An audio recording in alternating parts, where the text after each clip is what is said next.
Have you ever heard of the pharaohs who weren't from Egypt? The ones who came from the south, from the powerful Kingdom of Kush, to save Egypt from itself. This isn't just a story of conquest, it's a story of restoration, of a time when the students became the masters. Let's travel back nearly 3,000 years to an Egypt that was a shadow of its former self. Imagine Egypt, the land of the pyramids and Sphinx, not as a unified, mighty empire, but as a fractured land. For centuries, it had been weakened by internal division and foreign invaders. Local warlords and petty kings carved up the Nile Valley, each ruling his or her own small piece. The grand temples were falling into disrepair, and the ancient traditions, the very soul of Egyptian culture, were fading. The glory of the new kingdom, of pharaohs like Ramesses the Great, was a distant memory. Egypt was broken, but far to the south, in what is now modern Sudan, lay the Kingdom of Kush. The Kushites, or Nubians as they are also known, had a long and complex relationship with their northern neighbors. For centuries, they had been under Egyptian rule, absorbing Egyptian culture, religion, and customs. They worshipped the same gods, like Amun, and even built their own pyramids. They saw themselves not as a separate people, but as the true inheritors of Egypt's spiritual legacy. As they watched Egypt crumble, the Kushite kings felt a calling. They believed it was their sacred duty to intervene, to reunite the two lands of the Nile, and to restore the divine order, or Mat. They weren't just invaders seeking plunder. They were on a holy mission. Our story begins with a king named Kashta. His name literally means the Kushite. Around 760 BCE, he made his move, peacefully extending his influence northward into Upper Egypt. He proclaimed himself king of Upper and Lower Egypt, laying the groundwork for what was to come. But it was his son, Piye, who would truly set the world ablaze. Piye was a brilliant military strategist and a deeply pious man. He saw the disunity in the north as an affront to the gods. In his 20th year, he launched a full-scale invasion, but this was no ordinary campaign. Piye documented his entire journey on a massive granite slab known as the Victory Stele of Piye, one of the most incredible historical documents from this era. The Stele tells us that Piye and his army sailed down the Nile, liberating cities one by one. He didn't just conquer, he purified. In each city, he would first go to the local temple to pay homage to the gods. He saw the Libyan princes ruling in the north as illegitimate and impious. His campaign was a crusade to restore tradition. One by one, the northern rulers resisted, but they were no match for the disciplined and motivated Kushite army. The final holdout, a powerful Delta prince named Tefnut, eventually submitted. Piye had done it. He had reunified Egypt under a single ruler for the first time in centuries. He was the first pharaoh of the 25th Dynasty. After his triumphant campaign, Piye returned to his Kushite capital, Napata. He never set foot in Lower Egypt again, choosing to rule from his homeland. This set a precedent for the 25th Dynasty. These pharaohs saw themselves as rulers of a vast Kushite Egyptian empire, with its heartland problem in the south. Following Piye was his brother, Shabaka. Shabaka moved the capital to the ancient Egyptian city of Memphis, cementing Kushite control.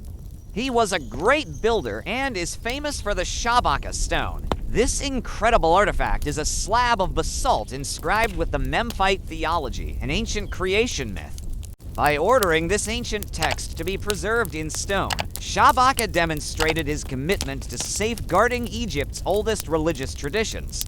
He wasn't imposing Kushite culture, he was reviving Egypt's own glorious past. Under the 25th Dynasty, Egypt experienced a renaissance. The pharaohs embarked on a massive building program, the style and grandeur of the Old and Middle Kingdoms. They renovated and expanded the great temples at Karnak and Luxor, adding their own chapels and pylons. King Taharqa, perhaps the most powerful and well-known of the Kushite pharaohs, was a particularly prolific builder. His name appears on monuments from the Nile Delta all the way south to his homeland in Nubia. These pharaohs are often depicted in a unique way. They are shown with classic pharaonic regalia, the kilt, the crook and flail, but also with distinctly Kushite features, like their rounder faces and, most famously, a double uraeus, or a cap crown adorned with two cobras. This symbolized their rule over both Kush and Egypt, the two lands united. It was a powerful statement of their dual identity and their divine right to rule. Their art and architecture were a deliberate throwback to an older, purer style. They saw the recent periods of Egyptian history as decadent and corrupt. They were cultural purists, looking back to the golden ages for inspiration. They saw themselves as the true guardians of a culture that the Egyptians themselves had neglected. In a sense, the Black Pharaohs didn't conquer Egypt, they saved it. But reign, like all great empires, would face a formidable challenge. From the east, a new, ruthless power was rising, the Assyrian Empire. The Assyrians were a military machine, armed with superior iron weapons and brutal tactics. The clash of these two superpowers was inevitable. Taharqa faced the full might of the Assyrian kings. He managed to repel their first invasion, a feat that earned him a mention in the Bible as a protector of Jerusalem. But the Assyrians were relentless. They returned, sacking city after city, pushing Taharqa Faramenta south. In 671 BCE, the Assyrian king Esarhaddon captured Memphis and even took Taharqa's family hostage. Despite these setbacks, Taharqa fought on, recapturing Memphis for a time. But the Assyrians returned with even greater force under Ashurbanipal. They chased Taharqa back to his southern capital, Thebes, and brutally sacked it. The fall of Thebes in 663 BCE was a devastating blow, marking the effective end of Kushite rule over all of Egypt. Taharqa's successor, Tantamani, made one last valiant attempt to reclaim the north, but he was quickly driven back into Nubia. The 25th dynasty's dream of a unified Kushite Egyptian empire was over. The Assyrians installed a puppet ruler, the 26th dynasty, and pushing the Kushites' dominance south. Although their reign over Egypt lasted less than a century, the impact of the 25th dynasty was profound. They reunified a fractured country, sparked a cultural and artistic renaissance, and restored traditions that had been fading for centuries. They were not foreign conquerors in the typical sense. They were devout followers who saw themselves as the rightful heirs to the pharaonic throne.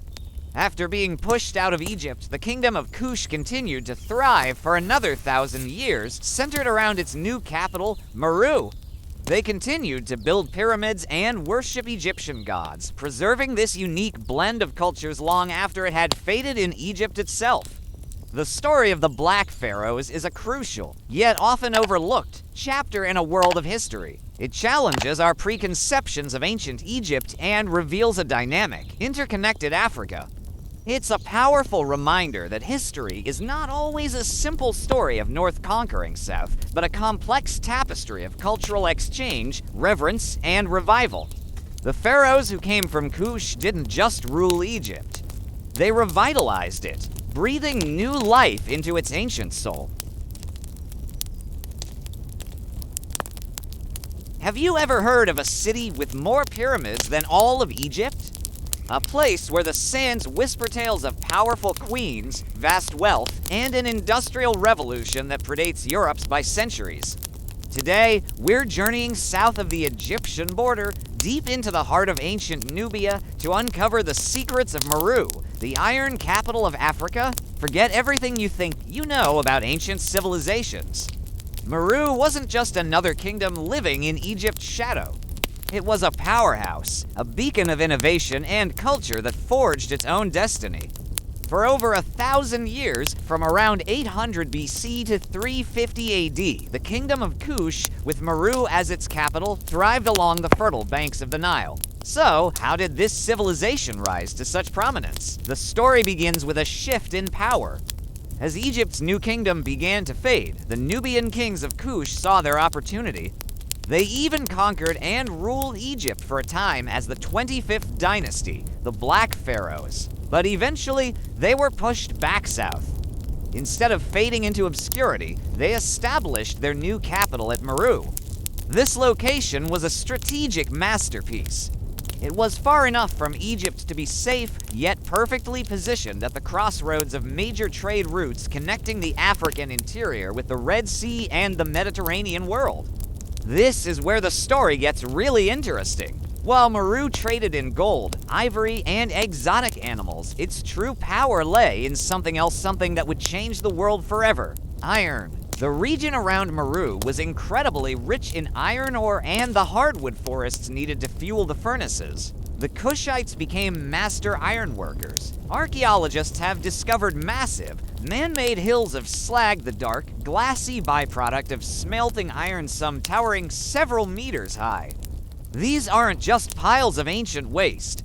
They are the undeniable proof of Africa's first industrial center. Imagine the scene: hundreds of furnaces glowing day and night, the rhythmic clang of hammers on anvils echoing through the city, creating tools and weapons that were stronger and more durable than anything made of bronze. This technological advantage gave Meru immense military and economic power. Their iron plows allowed for more efficient farming in the semi-arid land, supporting a growing population. Their iron weapons gave their soldiers a decisive edge in battle. They weren't just surviving. They were thriving, building a complex and prosperous society. And what a society it was! Meru developed its own unique culture, a beautiful blend of Egyptian influence and distinct African traditions. They had their own deities, like the lion-headed god Apedmic, and most fascinatingly, they created their own written language. The Meroitic script, with its alphabetic and syllabic signs, is one of the world's great unsolved mysteries. We can read the symbols, but we still don't fully understand the language they represent. Imagine the stories locked away in these inscriptions, waiting to be told. Perhaps the most iconic symbols of Mero's power and distinct identity are its pyramids. When you think of pyramids, you probably picture the massive, smooth-sided structures at Giza, but the pyramids of Meru are different. There are over 200 of them clustered together, far more than in Egypt. They are smaller, with steep, sharply angled sides and flat tops, built as tombs for the Kushite royalty. Walking through the royal necropolis at Meru is like stepping into another world, a forest of slender pyramids piercing the desert sky. A testament to generations of kings and, notably, powerful ruling queens known as Kandakes. That's right, the queens of Kush were a force to be reckoned with. These Kandakes, or queen mothers, often ruled in their own right, leading armies and negotiating with foreign powers.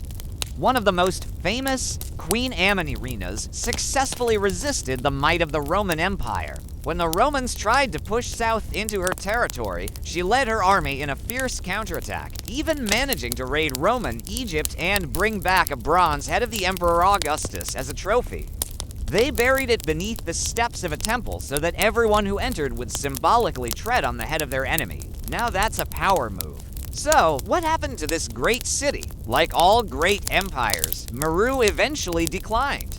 A combination of factors likely led to its downfall around the 4th century AD. The deforestation caused by centuries of iron smelting may have damaged the environment.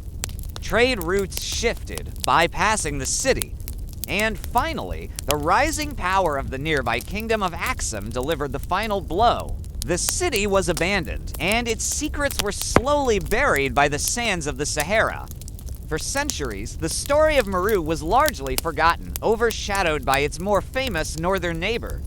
But today, thanks to the tireless work of archaeologists and historians, the legacy of this incredible African civilization is being rediscovered. Meru stands as a powerful reminder that ancient history is not just the story of Egypt, Greece, and Rome. It is a rich, diverse tapestry with brilliant threads woven from every corner of the globe.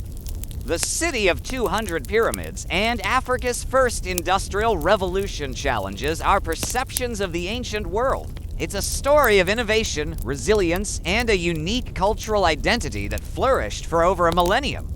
It proves that technological advancement and powerful empires rose not just in Europe and the Near East, but right in the heart of Africa. Thanks for joining me on this journey back in time.